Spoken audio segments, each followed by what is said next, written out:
What's up, everybody? It's your favorite gay-looking straight boy, Hunter Avalone here. Back with another wonderful video. Today, and I'm saying this as a former Tucker Carlson fan, as someone who once stood in a crowd of people at a TPUSA event trying to talk to Tucker and say hello to him. So it kind of hurts me just a bit to say this. Not really. But now I have to say I'm not too thrilled with Tucker Carlson overall. Now, first of all, I will say Tucker is very popular with people on the left and the right, and I can understand that because Tucker appeals to the populist side of things, right? Tucker oftentimes condemns the elites, he condemns the twisted tax code in America, the way that the uber wealthy get all sorts of tax breaks while us regular, hard-working, average middle-class Americans have to pay way higher taxes. So some of that I agree with, and I certainly understand that his segments can be pretty interesting at times. But overall, Tucker Carlson, he's not that bright. And recently, he proved it when he went into a big spiel about the left spreading misinformation, and then he tried to talk about QAnon. And from there, oh boy, it's a whole roller coaster of fun. There is disinformation out there, and it does hurt people. It makes people stupid, for one thing, but it also impairs their ability to make wise decisions. You can't know what to do next if you don't know what's really going on. All right, so far, that's true. We're off to a good start. A lot of people in this country are in that position right now. We saw evidence of it just this week. We read a research paper called How Informed Are Americans About Race and Policing? The researchers asked people to estimate the number of unarmed African Americans who were killed by the police in 2019. Here are the results. Okay. 44% of Americans who describe themselves as liberal believe the total number of killed was, quote, 1,000 or more. So he's coming around to QAnon here in a second, and basically his overall point of this video is to try and show how it's not so much the right that has the disinformation campaign, it's the left. And this is his first example of this. Okay, yeah, I guess some liberals were kind of silly and thought that a lot more black people were killed by police in the year of 2019. As it happened, we have definitive statistics on this. They're publicly available. You can find them in about a minute. The actual number of unarmed African Americans killed by the police in 2019 was 27. Tucker, if you want to frame it that way, you can make it sound like it's not actually that many. But personally, as someone who tries to support our brave police officers, I don't think setting the bar so low as to say, hey, as long as you don't shoot black people, you're good to go. If you broaden your statistics ever so slightly, you'll see that black people are disproportionately victimized by police brutality across the board. It's not just being shot. And also, even if we wanted to take Tucker's approach and say, you know what, fine, it's only 27 black people being shot in the year of 2019, that's still disproportionate when you factor in population size. It's a little bit strange that they don't even give an option for people to have something like around 20. You're either 10 or 100, both pretty far off from the actual number, even the number Tucker gave here. So if you want to look at it that way, I don't know where this study came from, but it seems a little dishonest, but virtually everybody polled was just flat out wrong. So, I mean, conservatives thought it was only 10. So more than 1,000 versus the reality of 27. Quite a spread. And it was not an anomaly. The rest of the study found similar results. Self-described liberals, for example, believe that a strong majority of people killed by police in 2019 were African Americans. So it's worth finding out where the public is getting all this false information, this disinformation, as we'll call it. So we checked. Well, let's think about that, Tucker. You are the most viewed cable news network, right? We spent all day trying to locate the famous QAnon, which in the end we learned is not even a website. If it's out there, we could not find it. Then we checked Marjorie Taylor Greene's Twitter feed. Tucker just had an epic boomer moment right there. Did he just say we searched for the QAnon, the infamous QAnon, and we couldn't find the website? Where do I begin with this? One, QAnon originated on 4chan. Secondly, since when does a website matter? Don't you rail about Antifa like all the time? I'm not defending Antifa, but Antifa doesn't have a website. Also, really funny that he tries to show that the left has like this hyperbolic view of how many black people are getting killed a year, when, meanwhile, half of Trump supporters believe in the QAnon conspiracy theories, baseless claims, poll finds. Now let's actually think about this for just a second, because Tucker's up here with this thing, the left's far-reaching disinformation campaign. So what he's trying to do now is say, QAnon's not really that big of a deal, we couldn't even find the website, but it's the left that's peddling the fake news. Look at all these crazy liberals that believe that more black people are being killed. Now, first and foremost, across the board, fake news, misinformation is bad. I don't want people to believe that 1,000 black people were killed by cops in the year of 2019, because then dipshits like Tucker can start railing on about how the left is just lying and it's actually just this small little number and nothing to worry about, to distract from the real conversation, which is, why is it that black people are disproportionately victimized by police? I mean, isn't ultimately, and in most cases, the police's job supposed to be to take you before a court of law? Isn't due process a groundbreaking and important aspect of Americanism? Fake news is bad, but if we really want to get into the nitty-gritty of this, let's think about this for a second, Tucker. What's worse? A chunk of liberals believing that more black people were killed by police in 2019? They kind of had a hyperbolic understanding of the situation. That versus half of Trump supporters believing in QAnon theory tenets. You tell me, after what happened on January 6th, what's worse? Next, we called our many friends in the tight-knit intel community. Could Vladimir Putin be putting this stuff out there? The Proud Boys? Alex Jones? Who is lying to America in ways that are certain to make us hate each other and certain to destroy our core institutions? I mean, it's a bizarre conspiracy being posted on 4chan. A lot of people have theories that it's multiple people running the whole QAnon conspiracy. This is just like the most two-dimensional view imaginable. So because you couldn't find the website, because you couldn't find Mr. QAnon, you're saying it just like doesn't exist? Like, who's doing it? I don't know, but it obviously has negative consequences, right? You can argue that BLM caused some destruction or whatever. As we've been over a million times, the protests were majority peaceful, and also the underlying cause of BLM was good and defensible. The underlying cause of what happened on January 6th, the attempt to undermine our institutions, as you say it, Tucker, the underlying goal there was bad. It was to overthrow our democracy. Well, none of the above, actually. It wasn't Marjorie Taylor Greene. It was cable news. Really? It was politicians talking on TV. They're the ones spreading disinformation to Americans. Maybe they're from QAnon. So then he flips over to other people saying things that he's going to claim is disinformation, but it's not actually. First and foremost, before we get into that, this is just the pot calling the kettle black. Do we want to take just a little trip down memory lane when Fox News just won a court case by persuasively arguing that no reasonable viewer takes Tucker Carlson seriously? Carlson's claim that this woman amounted to a classic case of extortion, that was claimed to be defamatory, and that was why this was taken to court in 2018. But Fox News argued that Carlson cannot be understood to have been stating facts, but instead that he was delivering an opinion using hyperbole for effect. The U.S. District Judge agreed with Fox's premise, adding that the network persuasively argues that given Mr. Carlson's reputation, any reasonable viewer arrives with an appropriate amount of skepticism about the statements he makes. This general tenor of the show should then inform a viewer that he is not stating actual facts about the topics he discusses and is instead engaging in exaggeration and non-literal commentary. When Fox News was in court, when they could lose money,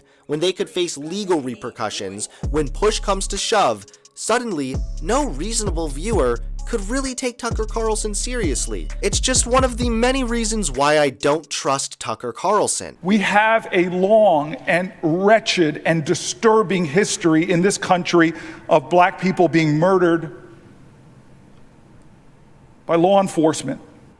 Why would he show that? That is just factually correct. Historically, police have been at odds with civil rights groups. We do.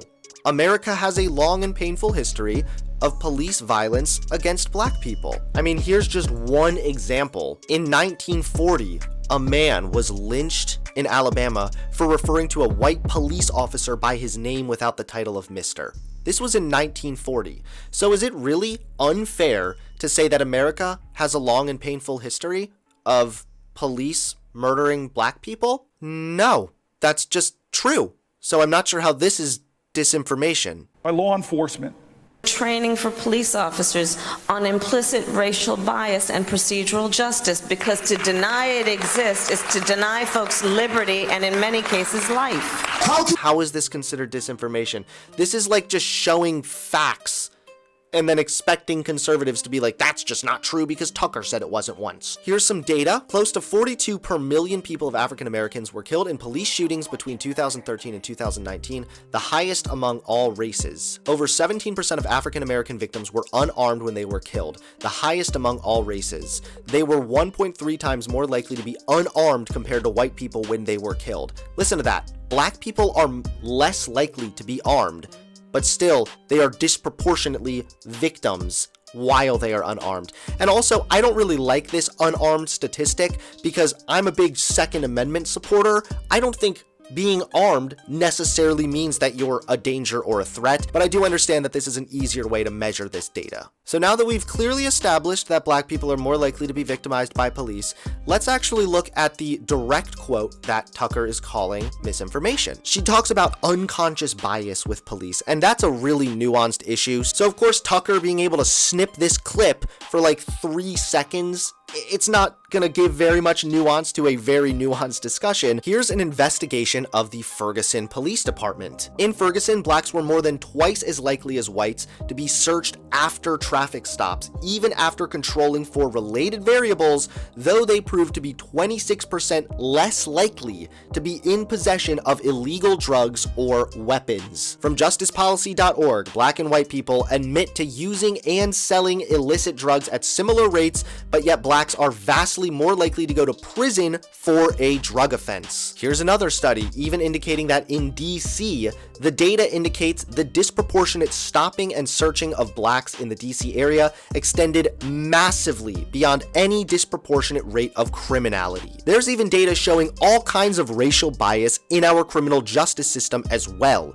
So for Kamala Harris to talk about there being some unconscious bias which can affect black people on a racial level, that is borne out pretty damn clearly by multiple different data points, multiple different studies, including a study done by the Department of Justice, for goodness sake. So in other words, what Kamala Harris said clipped down into like 3 milliseconds may have sounded a little hyperbolic, but overall, it's true. Why wouldn't we want to look at this data and say, hey, maybe we should address something here. Maybe we should fix something here so that America works better for everyone. This study right here is perhaps the most telling. This is an enormous study of almost 100 million traffic stops conducted across the entire country, all right? The analysis finds the bar for searching black and Hispanic drivers' cars is significantly lower than the bar for white drivers. Additionally, black drivers are less likely to be pulled over after sunset, when a veil of darkness masks one's race. So do you think if black people are disproportionately more likely to be pulled over by police, maybe they're more likely to have encounters with police, which would also mean they are possibly more likely to be victimized by police brutality? There's all kinds of layers here, and Tucker's acting like it's misinformation when it's not. It's just a nuanced discussion that he doesn't understand. So not only are huge numbers of unarmed African Americans murdered every year because of their race, to deny that or question that fact is to effectively participate in those killings yourself. Denying this is denying them life, as Kamala Harris put it. That is really slippery. None of them said 1,000 black people were killed every year. You're trying to link what Kamala Harris said to the 1,000 black people study, and now you're saying, oh, well, Kamala Harris is saying if you don't believe that wrong thing, then you're denying them life? That is not what Kamala Harris said, and you would have to be a bigger idiot to think that's what she said than to just take what she said at face value. And he does go into this story here about Jacob Blake and how the media was wrong about saying he was unarmed when actually he was like reaching for a pocket knife, and then that's why he got shot in the back 7 times. Yeah, the media's wrong sometimes, and the media spreads misinformation sometimes. That's why you should do your own research and not just blindly trust people like Tucker Carlson. A trend. In fact, there was a noticeable spike just after 2011, which not coincidentally was right around the time of the Occupy Wall Street movement, when people were starting to talk about what Wall Street actually does in I agree Wall Street is shit, but I mean, this is by every 10 years, right? It's 2010. You really see a massive spike here right around, I'd say, the 2013, 14, and 15, and that was right around the time that Black Lives Matter became a thing, and there was also a lot more awareness being raised about police brutality against black people. Suddenly, all at once, journalists agreed that the real problem in America is it's racism.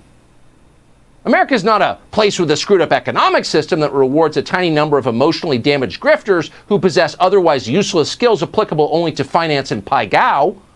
Place where everyone else gets poorer, people with real jobs are making less, people in finance are making more. But that's not a problem. No, stop talking about it immediately, and that's an order. That's why you shouldn't trust any network cable news. That's why you shouldn't even trust people like Tucker Carlson. They're all pathetic grifters, and they all suck up to the big guy. In 2010, Tucker Carlson would have worked at Fox News at that point. He says, "I'm 100% Murdoch's bitch." Rupert Murdoch is the billionaire wealthy elite who controls Fox News. Carlson said, "Whatever Mr. Murdoch says, I do. I would be honored if he would cane me the way I cane my workers, my servants." So even Tucker has admitted that he himself is kind of a suck-up to a billionaire elite. No.